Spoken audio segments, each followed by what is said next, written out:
In today's show, I'm going to go through the NBA awards, give my picks. I don't have a real vote, but I'm going to give my picks anyway, and some fantasy basketball awards for the 2022-2023 season.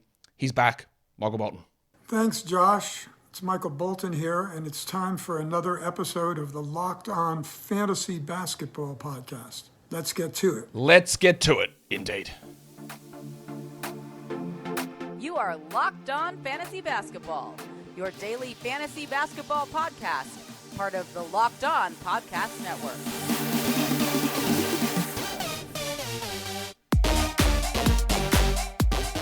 Hello and welcome to the Locked On Fantasy Basketball Podcast, brought to you by Basketball Monster. My name is Josh Lloyd and I am the lead fantasy analyst at basketballmonster.com. And you can find me on Twitter, as always, at redrock_bball, on TikTok at redrock_bball, and on Instagram at Locked On Fantasy Basketball. Today's episode is brought to you by Game Time. Download the Game Time app, create an account, and use the code LOCKEDONNBA for $20 off your first purchase. Last minute tickets, lowest price guaranteed. Thank you for making Locked On Fantasy Basketball your first listen every day. We are free and available on all platforms. So it begins, the beginning of the offseason. We've got 11 weeks until the NBA draft. So we're going to be doing things like team reviews. We're going to be doing NBA awards, which is today. Once we get the play-in finished, I'm going to do playoff predictions. We're going to do dynasty content. I have a show this week on some dynasty stuff. We're going to do looking back at fantasy playoffs and the impact of guys and the impact of when you play your playoffs. We're going to look at reviews of sleepers and busts and what we can learn and all that sort of stuff over the coming weeks. We're going to do draft prospects. We're going to look at dynasty draft rankings for rookies. We're going to look at about 60, 70 different prospects. We're going to do mock drafts. There's going to be so much stuff coming, so stick around. I think you're going to enjoy the stuff. It's not as time dependent, this stuff. It can last a little bit longer. We can get a little bit more discussion and debate going. So, warning. Let's get it on, Gilly. I just realized that I didn't hit the transition because I didn't want to. I hit the warning button too early. Hey, I'm in holiday mode. I'm not really, but didn't record a show yesterday, so that's a holiday for me. What we're talking about here, we're going to go straight into the NBA awards. I'm going to do NBA awards first, and then we are going to do fantasy basketball awards, and I'm going to start with the NBA Rookie of the Year. Warnie, should we go again? Let's get it on, Gilly. All right, I'm going to start with Rookie of the Year. I am voting for Paolo Banchero at number one. I don't have a real ballot, as I've said. And you can debate this all you want, and I think there are legitimate reasons to debate a lot of this stuff with all of these awards. I don't think there's many actual clear-cut winners. I reckon this one probably is the most clear-cut. But as you can see, the person that you guys think should challenge Paolo, I actually have him at number 3. We'll talk about that in a second. I think Banchero was great this season. He had a usage of 27%, which is a rookie, playing 34 minutes a night, playing 72 games. It's really, really tough to do. Yeah, there were plenty of efficiency issues from Paolo. 53% true shooting is not a particularly strong number at all. But I thought he was a positive player in general. His overall advanced stats, they're not disastrously bad. You see rookies who put up good numbers and they're the 400th best player in advanced stats. Paolo came in the 58th percentile overall in EPM and in estimated wins at 73rd percentile. It's pretty good for a rookie carrying that level of a load on a team that finishes with the 6th worst record in the NBA. I don't know how much you need me to tell you about what Paolo Banchero did this season. He was great. He had that longest streak of 20 points per game to begin the season. He averaged 20 points exactly, 7 rebounds, almost 4 assists. Yeah, efficiency is a problem, right? I think it will improve, but we knew there was a problem with that coming in. The question I think people will have is, Josh, why is Walker Kessler number 2? And I think they're basically both number 2, Jalen Williams and Walker Kessler to me. The reason I put Walker Kessler at number 2 is there is such a significant gap in what Kessler does advanced stats-wise. His EPM is plus 2.1. The second highest rookie, which is the Bronco, is negative 0.3. 87th percentile versus 67th percentile is a huge gap. And it's not all about advanced numbers. I think when we think about what happened in Minnesota yesterday. Rudy Gobert punching Kyle Anderson. And then that leads you to all the stuff about the Rudy Gobert trade. And the fact that we can have a discussion, and I think the vast majority of people listening to this would say, hey, if the Jazz and the Wolves were negotiating a trade Walker Kessler for Rudy Gobert straight up, that Walker Kessler side wins as a rookie, I think that's a fair enough argument. This bloke is already a very strong player. Rudy Gobert is a multiple-time Defensive Player of the Year, All-star, all-NBA player literally last season. And this bloke's a rookie, and you're already saying, I actually wouldn't trade him for Rudy Gobert. I know Gobert's dropped off, and there's been a lot, but that is, to me, like, it's not just about what happens on offense. He's got a lot of room to grow there. I think he's going to hit threes at some point, Walker. But the fact that he can sit in there and be an intimidating defender straight away, have like 99th percentile block percentage in the NBA, which was actually obviously one of the best in the NBA, to me means that he was impactful. It's not just about offense. He was so good defensively. And if we can have that discussion where you wouldn't trade him for Rudy Gobert, irrespective of draft picks, puts him there. The Bronco, Jalen Williams. Broncos country, let's ride. He was great. Yes, he started off slowly. He had a few iffy games, but I think he's going to be an unbelievably solid player in the NBA. Does he have Banchero's got all-star upside. Kessler probably makes an all-star team maybe at some point in his career. Williams, does he? Maybe. Or is he consigned to being maybe not the same player, but a Rudy Gay level player? Still very, very good. Really, really good. Can he elevate into becoming an elite player? It's possible. He was unbelievably efficient, Jalen Williams. He defended well. His efficiency improved as the season went on. You'd think he's locked in as a starter on this team moving forward. He is probably their second best prospect, but I am just narrowly going for him at number 3. I know that will be controversial, but I am narrowly going with him at number 3.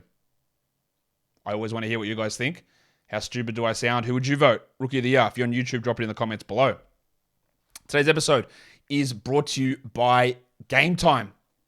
We've got events all the time. We always want to go see live events, whether it's sporting events or concerts or theater or whatever it is. Buying tickets to your favorite events, it shouldn't be a stressful experience. Game Time is the fast and easy way to buy tickets for all sports, music, comedy, and theater near you. And they give you killer deals on last-minute tickets and their best price guarantee. When you go in there, you can see their flash deals, last-minute tickets. Hey, look at this. In your area, something's happening, heavily discounted. You want to go to it? Go to it. You can see and buy the tickets for every kind of event in your area. You can get images of the seat views, and they've got a lowest price guarantee, event cancellation protection, and job loss protection as well. Buy tickets in a matter of seconds, 2 taps, and you're set. And the tickets are sent directly to your phone, so you never have to dig through your email. So snag the tickets without the stress with Game Time. Download the Game Time app, create an account, and use the code LOCKEDONNBA for $20 off your first purchase. Terms apply. Again, create an account and redeem the code LOCKEDONNBA for $20 off. Download Game Time today. Last minute tickets, lowest price, guaranteed. Let's do the MVP. Again, these are not easy picks. And whatever player you want to vote for, I don't actually care that much. Honestly, I put thought into this. I think about it all season. And to me, games in October, November, December mean as much as one game in March or April. It just does. And I think, I've got ideas for how to better voting procedures. So in saying that, I am voting for Big Chungus, Nikola Jokic, as MVP. Big Chungus, Big Chungus, Big Chungus, Big... I don't have to sit here because I don't think it's really much point, to sit here and post or talk about all of the individual reasons and advanced stats and all that sort of stuff about why Jokic could win or should win. It's so close between these guys. I don't think that me running through all these numbers and they are pretty close in terms of games played, 69 versus 66 Jokic to Embiid. I didn't really seriously consider Giannis in this group. I know that you hear a lot of things. Well, Giannis is still the best player in the league, and they're on the team with the best record. That's fine, but Giannis did have a down season. To me, in my mind anyway, his defensive impact was down. It was still good. It was down. His efficiency was obviously down, and those of us who play fantasy basketball know that. We know he scored more, and it was great for him to be able to carry this team as high as they did without Chris Middleton, but Giannis still missed more games than Embiid and Jokic, and I thought that, his drop in efficiency was significant compared to these two. 60 true shooting is great, but Embiid's at 66 and Jokic is at 71. And I think we all forget this, but at the start of the season, the first, 3 weeks or so, remember Embiid was getting roasted. This guy's lazy. He's not trying. What's he doing? Why isn't he making any effort? He was bad for that first few weeks of the season, for sure. And that doesn't mean everything. But I thought Jokic, just overall, the impact that he has, I don't think you can say that his supporting cast, Jokic, is better than Embiid's. You might hard to say that it's worse. And I have absolutely no problem with Embiid winning this award. I would never factor in, I don't think it's fair that Jokic wins 3 in a row. Embiid needs to get one and deserve one. That's garbage thinking in my mind. I don't think we use that in any sort of thing. Like, we talk about like we're just giving awards for the sake of it. I don't think there's any point in that either. Like, just rewarding. It's very strange to me to have that thought process. I don't want Jokic to go down in history winning 3. Oh, why? If he was the best player in 3 years, then he was. But again, any argument for Embiid, no problem. It's totally fine. And it was very close. Like last year I voted Jokic as well. Didn't really come close to voting for anybody else. This season I was really going to put Embiid. I was very close on it. Embiid's been amazing. But I'm just going with Jokic. It's as simple as that. And Embiid is very good defensively, yes. Jokic is not as bad as some would say he is defensively. He's also not as good as what some advanced stats would suggest he is defensively. Like EPM does not overrate Jokic's defense. It has him at 63rd percentile, which is basically bang on neutral. It's not average, it's neutral. 63rd percentile plus 0.1, which I think is a fair estimation. But he's also, one of the best offensive players in the NBA, or if not the best. They've got Damian Lillard slightly higher in terms of offensive impact. I don't really buy in Raptor where Jokic is the 4th best defender. Those numbers I don't really buy. And if you look at Raptors numbers, like Raptor War, he's at 20 there, and the second highest is Luka at 13. I don't really buy that.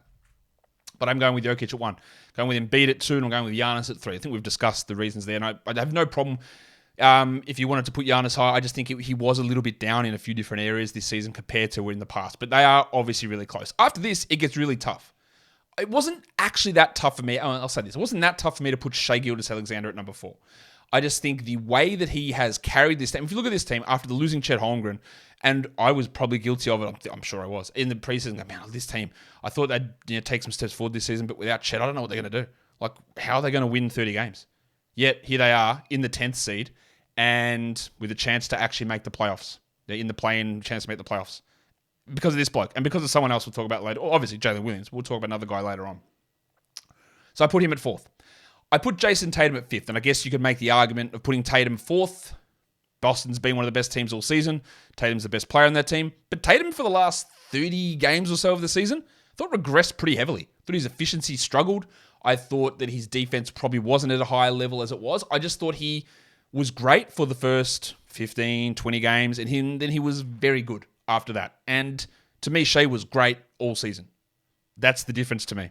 So I got Tatum at 5, and I really debated, should I put Luka at 5? Got to put Don Mitchell at 5. They were probably the other guys that I considered in that zone, but in the end, I did go with Jason Tatum at number 5 for NBA MVP. Another award, which was bloody tough to work out, was Defensive Player of the Year. I did end up going with Jaren Jackson, and I understand all the arguments against choosing Jaren Jackson.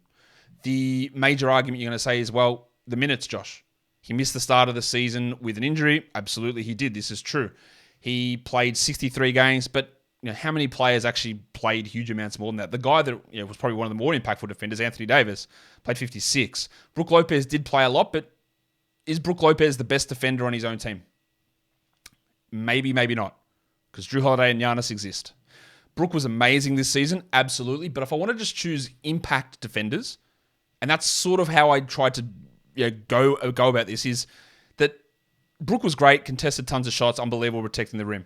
Jaren, I think, has an ability to protect the rim, but he's also like, oh shit, Jaren's coming. Or, oh my God, where did Jaren come from? Plus, Jaren can do more out on the perimeter. He can do more getting steals. He's more versatile, I think, than Brook Lopez as a defender. So that's why I gave him the nod. Yes, he does get into foul trouble a lot. Yes, he plays fewer minutes than other guys. What's he at? Like 28 minutes, I think. 28 and a half minutes a night, which is really frustrating for us. We wish more minutes in the fouls, and I get that you can be more aggressive when you have limited fouls. But I still think that, he's clearly the best defender on that team. He made them, I think, the best defensive team when he returned from injury, and he does more versatile things. So I went with Brook at 2nd. I wasn't 100% sold on Brook at 2nd, but I did go there, and I went Anthony Davis at number 3. Davis, again, missed quite a bit of time, played 56 games, but when he's been playing, he's been actually unbelievable. He has been very clearly, I think, the Lakers' best player. He is part of the reason they have, I think, the best record in the Western Conference since the All-Star break. I think they're like 22-10, maybe. Their defense has been amazing when he's been on the court. There are plenty of other names you could have chucked in there. Could have had Draymond in there. Could have had Alex Caruso. Could have had OG Anunoby is another player. Obviously, I like quite a bit as a defensive player or as a defensive player of the year candidate. Could have Giannis in there. Evan Mobley was another name that I very, very closely considered in that mix. Nick Claxton as well. But this is the way that I went with Jaren, Brook Lopez, and Anthony Davis. If you want to, again, I could have had 5 guys, and you said they were defensive player of the year. Well, that's fine. Like if you vote Luka Doncic as your top 3 in defensive player of the year, I'd say I think there's something wrong with you, and you probably do we need to invite a carer over, or what's going on, right? If that happens, then that's where I have issues with egregious decisions. And then when I even go through and look through NBA voting ballots, and you see one random person that'll go, oh, my 5th MVP was actually CJ McCollum. And then you call it out and go, it actually doesn't matter. It's one person voting. It doesn't actually matter in the scheme of things, but it does. It shows to me that person shouldn't be trusted to have any sort of impact on awards whatsoever if you just throw a random player in there. And I could argue 10 blokes that could be on this 3-person ballot, 15 blokes, very easily. Very easily. But if you start throwing here's Bradley Beal as 2nd defensive player of the year, I'll say, bro, you might want to change your whole idea of how you view basketball, because I think there's something incorrect about it.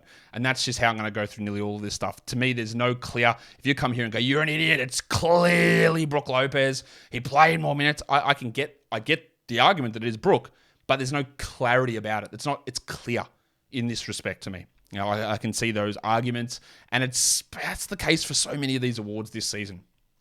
Today's episode is also brought to you by Prize Picks. Prize Picks is daily fantasy, but it's not daily fantasy with salary caps. It's not daily fantasy with thousands of people. It's not daily fantasy going against people with algorithmic spreadsheets and 150 lineups. It's player projections. That's it. They put up a number, you say more or less, for many different players and many different stats. Points, rebounds, threes, blocks, steals, whatever it is, assists. You choose them. You go between 2 or 6 of those individual player projections, put them into a lineup. You can win up to 25 times your entry fee back. It's easy.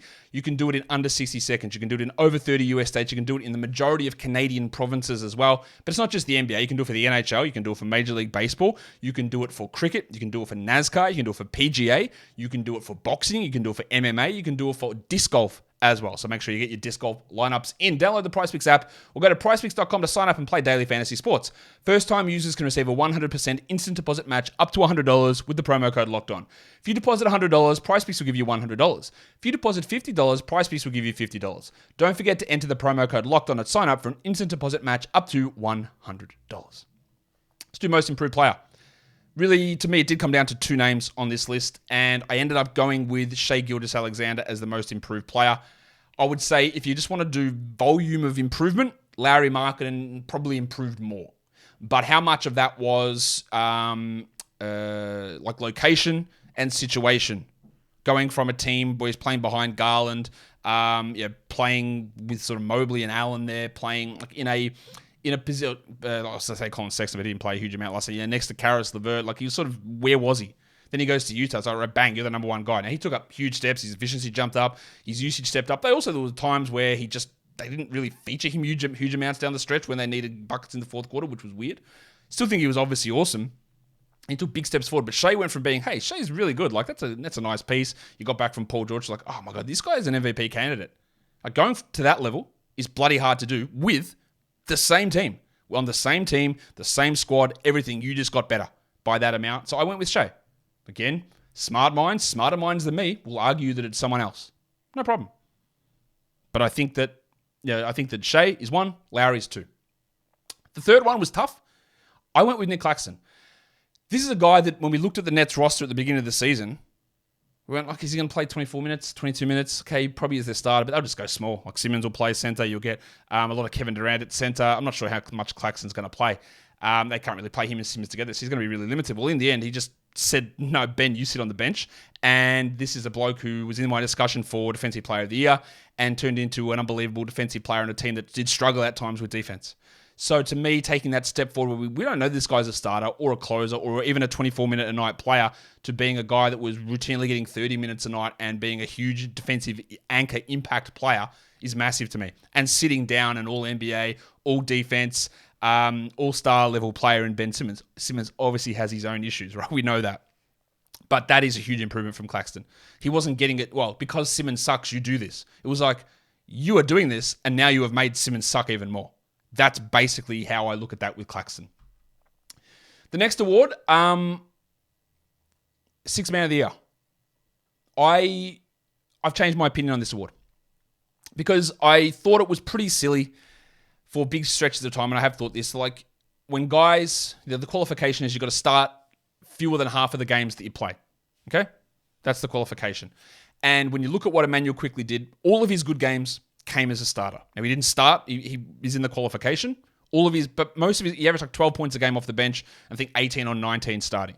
It's a big difference. All of your big games came as a starter. And I thought that's pretty ridiculous, right? You're not actually doing your good stuff as a sixth man. But then someone opened my eyes. I think it was actually Greg Ehrenberg. You know, Greg Ehrenberg has been on this show plenty of times, from formerly of Basketball Monster, now at Stochastic.com. And he said, yeah, but like that's true. But part of being a sixth man is when a starter goes down, you step up. You become the fifth man, or you become the fourth man. I went, you know what? That's true. This is not best bench player. This is not best bench player, this award. It is best sixth man. And when somebody goes down as the sixth man, you know what you need to do? You need to step up into a bigger role. And Quickly was unbelievable in that role. I've been calling for Quickly to be a starter for a while. I was frustrated a little bit, which is wrong, when they acquired Jalen Brunson, because it meant they wouldn't give Quickly that chance. Even though they probably should have, ahead of RJ Barrett, who's bad. But having that role, being actually a very good defender, which you don't expect for a small, undersized point guard, a shooter, a passer, and a guy that can just scale his role whenever he needs to, amazing. Had Brogdon second. I had Brogdon number one nearly all season. Brogdon shot like 44% from three. He barely ever started. He played a really strong role for this Celtics team, just super reliable, basically back to the role that he played with the Bucks. He was an elite shooter with Milwaukee. When he had to be the number one guy in Indiana, the shooting dropped off. He goes back to Boston in a part role. He's a great shooter. But I think Quickly, again, if I change my idea of what it means to be a sixth man, so I give it to Quickly. Third, I went with Austin Reeves. Could have gone with Bobby Portis. Could have gone with Norman Powell. I think Reeves was the third best player in the Lakers basically all season. He also did a lot of his great damage towards the end of the year as a starter. But if we want to talk about Anthony Davis leading them to this great record post-All-Star break, the other guy that did was Austin Reeves. And yes, they got some other better pieces that fit like Vanderbilt and Russell, but they were sort of in and out, and Vanderbilt had some struggles. Reeves was amazing. And he's turned into a legitimate NBA starting caliber player, and I gave him Sixth Man of the Year. I thought he was amazing. Really, and he went under the radar early in the season because all the talk was, hey, the Lakers are sucking, Westbrook's shit. But Reeves was great, basically all season. But really stepped it up when they gave him more responsibility towards the end. This one goes against the usual thread of how people are viewing this. Coach of the Year. Yes, Mike Brown is going to win this award, no problem. I actually voted him second. I think he did a fantastic job, and they are very close. But I am going to reward Mark Dagnott as my Coach of the Year. Because again, much like talking about Shea, this is a guy that I think has been a great coach all the way through. He's thunder teams. They have never been the worst team in the NBA, despite some of the horrific lineups they have thrown out there and the organizational impetus to lose games and get better draft picks for a couple of years. Not even to lose games, but to develop and to prioritize younger players. But how he turns these guys, Isaiah Joe, Aaron Wiggins, Jeremiah Robinson-Earl, Pig Williams, even Bronco Jalen Williams, Lou Dort into like unbelievably valuable role players, maybe not so with Dort, and makes this team who basically every season, I think, plays above their expectation. I've got to reward him. And in a season like this where I don't think the Thunder losing Chet were like, hey, we're definitely going playoffs this season. He's went, all right, we're going to do it anyway because I know what I'm doing. They are organized all the time on the court, defensively, offensively. I couldn't be more impressed with what he does. Mike Brown, it's a great story. Love what Mike Brown did, taking the Kings from no playoffs into the playoffs, getting the best offense in the NBA. Unbelievable. Fantastic. Did it like a guy coming in with a defensive reputation. Defense was dreadful, but came in and just did things differently and said, well, let's play to our strengths. Let's just do things and make it fun and exciting and play winning basketball. And he was great. And, should he get Coach of the Year? I could easily be swayed either way. But I went with Dagnott. Just, I think, doing what he did with that team was pretty strong. And I debated the last one. I was going to put Will Hardy there, but I ended up going with Jacques Vaughn. Very, very unlikely usually to... Well, the other guy you could have put in there is Joe Mazzulla, actually. Sneaky Joe. I don't think he probably deserves it. But a guy to come in as a caretaker coach after Steve Nash was fired early in the season. And we have to remember a couple of things here about Jacques Vaughn. Like, he came in, the team was a mess. Kyrie was suspended. Nash got fired. Vaughn came in, coalesced the team. They went on like 18-2 streak. Then we had this situation of Kyrie getting traded, Durant getting traded. Nothing to do with him. front office and all that sort of stuff. And then all those other pieces came back and there were struggles, but he just assembled a whole new team together again and somehow locked in the 6th seed. Now, Vaughn, I think, had struggles in the past when he was coaching Orlando, but twice he's been forced into this role with the Nets, and he's done unbelievably well. I think fighting through all this nonsense, multiple iterations of a team, through a fired coach, through a suspension of a star player, to trades of 2 star players, to Ben Simmons being out for the season, to whole new guys turning Mikal Bridges into a number 1 option. I think he's it for me. Executive of the year. I'm going to go with Danny Ainge in this one because, again, you got the Rudy Gobert trade package. That basically makes you number 1. All right, that's it. Number 1. The Donovan Mitchell situation, it's the right way to go about it. And you can see the guy's second on my list is Kobe Altman. So how can you have the guy that traded for Donovan Mitchell and the guy that traded away Donovan Mitchell on the list? Because it suits what both teams need perfectly. The Cavs gave up quite a bit for Donovan Mitchell, but I think it's going to work out for them. The Jazz just stockpiled assets, got good young players, and importantly hired an unbelievably good young coach to mold these guys. So Danny Ainge at 1, Kobe Altman at 2. I'm going to go with Monty McNair at 3. I think the biggest move that McNair made to make this team as good as they were this season is probably the hiring of Mike Brown. Because remember, the other big swing that he made was trading for Domantas Sabonis last season. So that doesn't count when I'm looking at executive year for this season. I love what McNair did in getting in Kevin Huerter. That I wasn't sure about it. I think getting Malik Monk was a great move, but getting shooting around 2 perhaps non-shooters in Fox and Sabonis was what they needed to do. They did it, and it worked out well. So he's at number 3. No argument if you want to put McNair at 2 or even at 1. He's been great, but the Sabonis trade it's not a part of it. It's not a part of executive of the year for me. New award from the NBA, clutch player of the year. And I don't really know how to do this one. I looked at it, and you can go on the NBA app and you go, well, who scored the most clutch points per game? And the answer to that is De'Aaron Fox. He scored the most clutch points per game for people who played 20 games with clutch time. Because the NBA doesn't have real sort of qualifying filters. It's like, he's a guy that played 1 clutch game and scored 4 points in it, whatever. Anyway, Fox is number 1. But I'm not voting for him at number 1 because it's not just about scoring clutch points. That's a part of it. His efficiency was great in the clutch. He was great. He does come in at number 2. I am going with Embiid at number 1 because not only did Embiid score a ton of clutch points, but the net rating that Fox's net rating in the clutch is like 0.9, I think it was. Embiid's was like 3.5. I'm going to double check that because it was a number that was significant. It was a number that was significant. If I could find, where's my list? Yeah. And that is like clutch is not just scoring a bucket. Like defense, I think is important in your clutch production. Being able to stop players in the clutch, being able to set up other players in the clutch, and also being able to score in the clutch. Again, what we got out of De'Aaron Fox was great, but Embiid was able to do it offensively to a lesser degree than Fox, but also be able to be very, very good defensively in the clutch as well. So I give him the nod at number 1, Fox at 2. And the other one I went with is Kevin Durant. Durant didn't play a huge amount, but he scored a lot of points in the clutch. He had a great net, like a 23 net rating in the clutch, meaning that when games got close, Durant was like, all right, when he's on the court, we're going to pull away. And whether that's through his defense, through his offense, whatever it is. So he's there. It's a hard award to give, I think. Let's do all NBA teams. I'm not going to spend a huge amount of time on these. All NBA first team, Shea and Luka as my guards, Giannis and Tatum as my forwards, Jokic as my center. Have to go Jokic at center. I'm going to vote him MVP. All NBA second team, Don Mitchell and Steph Curry as my guards, Butler and Markkanen as my forwards. The forwards were really tough. And Markkanen and Butler probably wouldn't have been second team had it not been for a lot of the other forwards just missing like 30 games. And center is Joel Embiid. My All NBA third team, I did go with De'Aaron Fox and Damian Lillard. Lillard still played 2,100 minutes, even though there was that fake injury at the end of the season. I don't really hold that against him. He was unbelievable offensively all season. And yes, their team wasn't particularly good. I don't really think that's his fault. They still won 33 games, and they probably would have won 40 had they not sat everybody down. I'll go with Jaylen Brown as my third team forward, along with Kevin Durant. Yeah, apologies to LeBron, who was obviously great, but I didn't fit him onto that team. And then Anthony Davis was my third string center. Apologies to Domantas Sabonis. I just think Sabonis was great, obviously, and I did have Sabonis there, but I just think what Davis has been able to do when he's played has probably outstripped Sabonis. If you want to reward the volume of Sabonis and playing those games, sure, go ahead and do it. But I went with Davis as my third team All-NBA center. For all-rookie first team, I don't think there's many issues here. Maybe the fifth spot.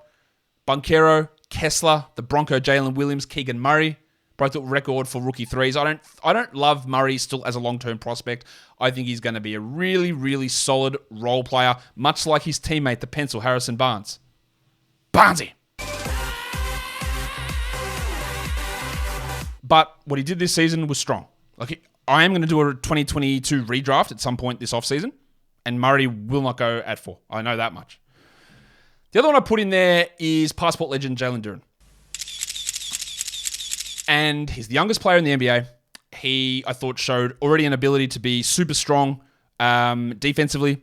Well, not super strong. Great rebounder, solid rim protector, showed passing flashes, showed some scoring ability, not shooting, but some scoring ability. And I just think that what he was able to do was impactful. And yes, the role that he played is not as high as some of the other guys who you might think are missing from this team. I get that. But I just think what he was able to do impactful. It's also very important to note, again, despite popular wisdom, it does not take centers longer. Centers usually are able to impact stuff much earlier than guards. So, it takes big men a lot longer. It doesn't. You might find one or two examples, but in general, it does not. So I had Duren as your 5th guy on the all-rookie first team. Second team, I don't think there's much issue here. Jaden Ivey came along really good at the end of the year. If I had to say who I think the best 5 players out of this draft are going to be, he's going to be in there. Had Benedict Mathurin, who was the actual opposite of Ivey, who started out really strong for the first 10, 15 games, and then I thought struggled. Defensively, the shooting fell off. Some of the shot selection and decision-making was not quite there. But he deserves to be on this spot. Carrying that sort of a load, getting to the line as much as it is a rookie is a hard thing to do. I've got Tari regular season on here. Just thought again, the minutes were frustrating, but his impact as a defensive player, as a forward, as a rookie, was huge. I'm going to throw Jeremy Sohan on the second team. Zohan now! His ability to show improvement with the free throw shooting, to play point guard, to play as a defensive forward, to show increase in usage and offensive ability was something I didn't expect, so he's on there. And then Andrew Nembhard. I hated the pick of Andrew Nembhard, and again, I still think he's got very, very limited upside. But he played a huge role all season. He had that little flash early on of big stuff, and that dropped away. But I thought he was impactful most of the year, and I just thought that he's good enough to be on this list. Is there any of the guys that you think should be into the all-rookie team ahead of the guys that I've got here? Maybe Mark Williams. He didn't really play enough, though. What do you think of the all-rookie teams? Let's look at all defense. Again, people say the NBA, no one plays defense. There's no defense there. I found it really hard to keep guys off the defensive team because I think there's a lot of bloody good defenders in the NBA, and yeah, it's not that easy to keep guys off. There are tons of options. First team all defense, guard. I think he has to be. Maximum Derek. I thought he was unbelievable defensively. He is the best shot blocking guard we have seen since John Wall, Dwayne Wade before that. He contests shots at the rim, chase down blocks. He defends on the perimeter. I think he's an unbelievable defender, Derek White. And he showed towards the end of the season again, hey, if you want me to do some scoring stuff, let me do that as well. That doesn't really factor into this. I just think he's an unbelievably good defender. I think he was better than Rob Williams this season for them and better than Marcus Smart. I think he was their best defender all season. And yeah, I don't really know how else I need to justify defend that. I'm also going to go with Alex Caruso. Be very quiet. I'm hunting rabbits. People was discussing this with my son yesterday. Love to say, oh, Alex Caruso, Austin Reeves are the same. No, they're not. Austin Reeves is a very good offensive player who has some defensive issues. Alex Caruso is a terrible offensive player who's an unbelievable impact defensive guy. And again, it happened this season. Throw him out there, the Bulls' defense improves. When he's not there, they're not as good. He generates turnovers. He guards on the perimeter. He's just an unbelievably good defender. The reason he doesn't play 35 minutes a night is because offensively he sucks so much. And maybe that's a reason why, how do you judge this? Does an all-defensive level player need to be good enough on offense to be a 35-minute-a-night starter? I don't know. I don't know the answer to that. So I could easily switch Alex Caruso, who's not a 30-minute-a-night player, with one of the two guys, also one of the two guys on my second team, which is Drew Holiday, because he holds up offensively and defensively too. But is that really the point of the team? I don't know the answer to that. So I went with Caruso, but it was really hard between Caruso and Holiday as to who I put in that spot. For the forwards, these ones I think were pretty easy. Jaren Jackson and Evan Mobley as the two forwards for my all-defensive first team. I don't really need to get into that. Like Jaren's been great. The Koala, Eucalyptus Evan Mobley. I think he's going to be a defensive player of the year in the future. I think he's going to be amazing. And then at center, it's Brook Lopez. Again, very, very hard for me to argue, or you can have other arguments of that. I don't think I'll listen to them. But I think those two forwards and center spot, I guess you could say maybe Giannis goes in there. Spoiler, I don't have Giannis on my teams. Which is a little strange, but you'll see when we get to the forwards why I don't. But, you could have arguments of Giannis very easy. I had him there, then I sort of ummed and ahed and went off, and I did end up taking Giannis off my team. But Jaren Jackson at forward, Evan Mobley at forward, and Brook Lopez at center. For my second team, it is Drew Holiday. I've got to put him there. And it is this bloke. Amazingly, I am, I think, very fair with my criticism of Dylan Brooks. Maybe calling him the worst isn't particularly fair, but he's a really, really good defender. Now, he's a shitful offensive player who takes away so much on that end, but defensively, he's very, very good. Is he a guard or is he a forward? I don't know. Him and Bane, they're interchangeable, but I've slotted him into the guards. Forwards, Draymond Green. I think he's been unbelievably good again defensively. He should be in the mix. We have 4 defensive player in there. He won't win it, but at least in that top 3, he should get votes. I think he's been great. And the other one I went with is Jaden wall-punching legend McDaniels. Again, could have had Giannis in there. I think Giannis took a few steps back defensively this season. His defensive stat generation, as we know in fantasy, dropped way off. And Jaden McDaniels, I just think, was a guy that if you chucked him onto an opposing player in general, you were like, oh, okay. He can protect the rim. He can play big. He can play small. He can play wing. He can do a lot of different things. And I just think that level of defense, taking such a big step up and being a real key anchor on this team, I think it needs to be rewarded. Again, that was really close to me, having Giannis in there ahead of Jaden. And I did have Giannis, and I switched him out at the end for Jaden. And there are plenty of other names that you could have in that mix of guys who could be considered as options for defensive play. Like guys that Dennis Smith Jr. played 54 games this year. He was an unbelievable defender. I didn't even have the Jedi, OG Anunoby, as a defender in here. But what about scarves? OG. Balenciaga Stop, ones. OG. You better stop, OG. I thought Herb Jones took a step back, but he was still in the mix. Nick Claxton was really close to me, to being in here. Joel Embiid was in that mix as well of being in Defensive Player of the Year. Jarrett Allen. Aaron Gordon was an unbelievably good perimeter defender this season. Could he have been in that mix? Sure. Very easily. DeAnthony Melton as a guard. Why not? These are all really good defenders. Didn't really consider Marcus Smart or Rudy Gobert, but they could be in there. There's a lot of really solid defenders. Now, that'll take us through to the Fantasy Awards. The Fantasy MVP. Well, I think it just has to be Jokic, doesn't it? You picked him at 1. He finished at 1. Basically, whatever format you want. That's the most valuable player, surely. He finished at number 1 in really anything you could think of. Like totals, Jokic per game, Jokic. What else? What am I looking at here? Where's my list? 9-cat, Jokic, 8-cat, Jokic. Fantasy points.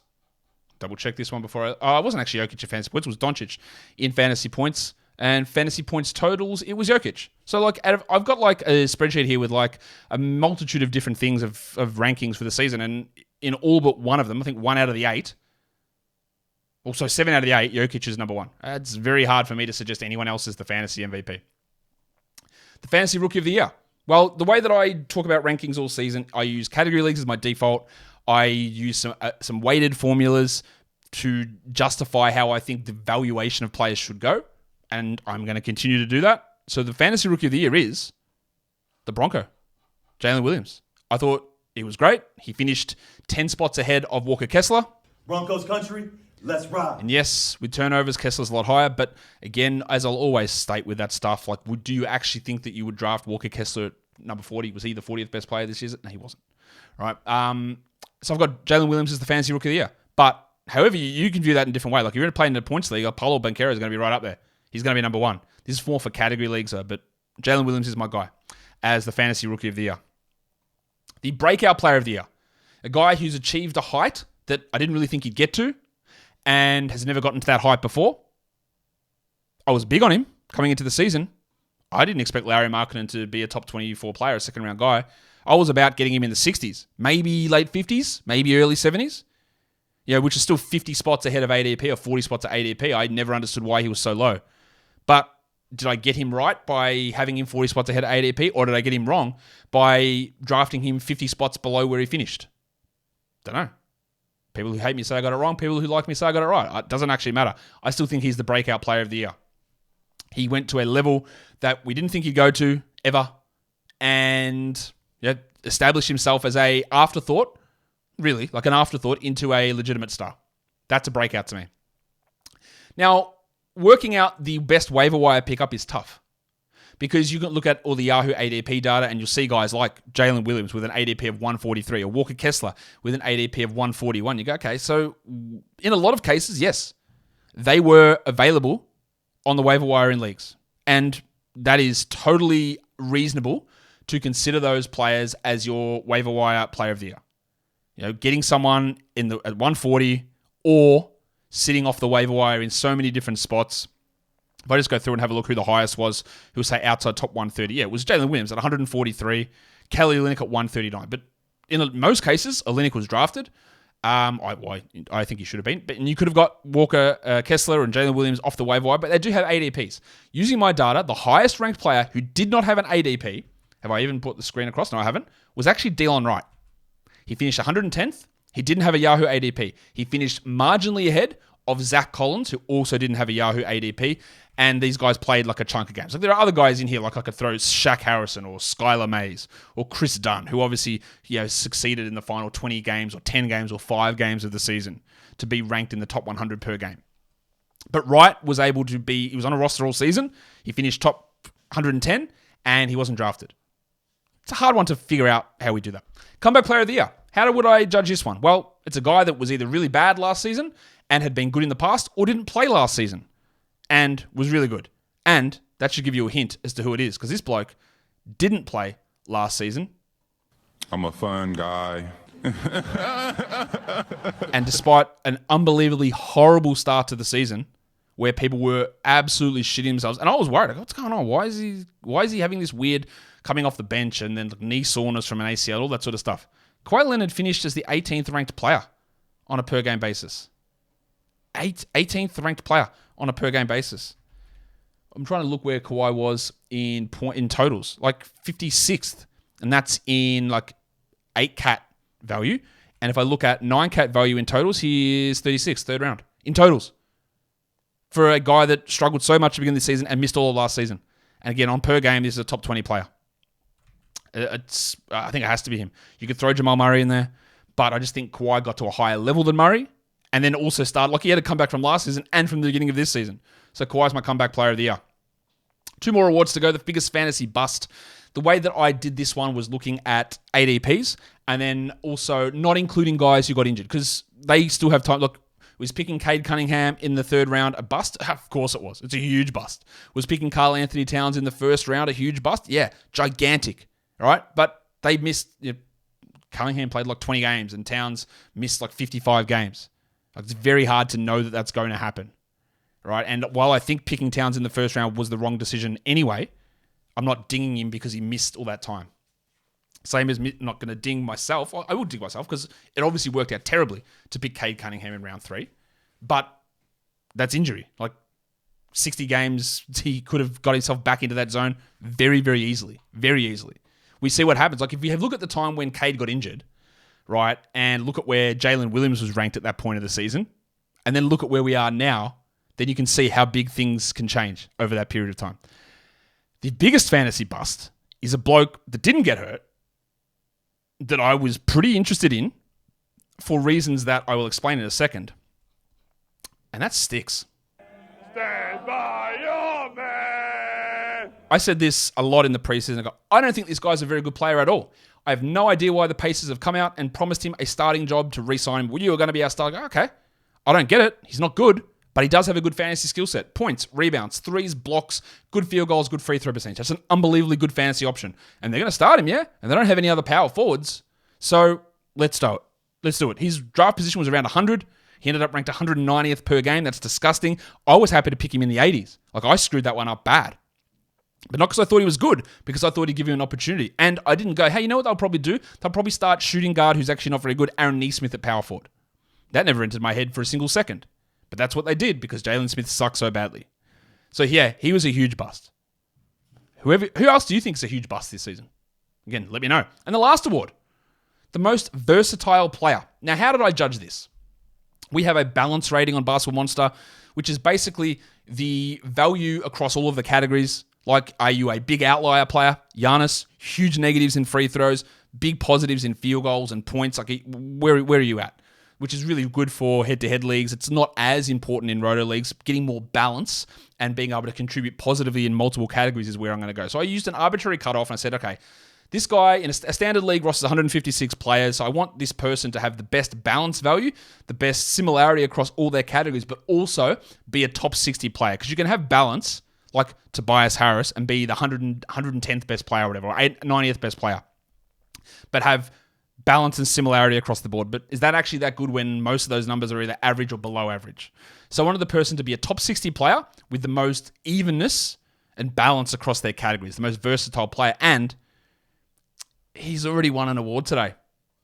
I'm a fun guy. Kawhi Leonard, free throws, field goals, some steals, some blocks, some assists, some rebounds, some threes, some points. He does it all. Doesn't get many turnovers. He's a guy that just contributes right across the board and does them pretty much all at a positive to a good to a very good to an elite average level player. So he filled my criteria. Highest balance score for a top 60 player. That was Kawhi. He is my most versatile fantasy player of the year, and that will do it for me today. Don't forget to follow this podcast on Apple Podcasts, Google Podcasts, Stitcher, Spotify, and on the Odyssey app. If you're here on YouTube, you know what to do. Leave your comments down below. Tell me I'm a dickhead. Tell me how great it is. Tell me which ones you agree with, disagree. Drop your ballots in the comments below. Guys, we are done here. Thank you so much for listening, everyone. See ya.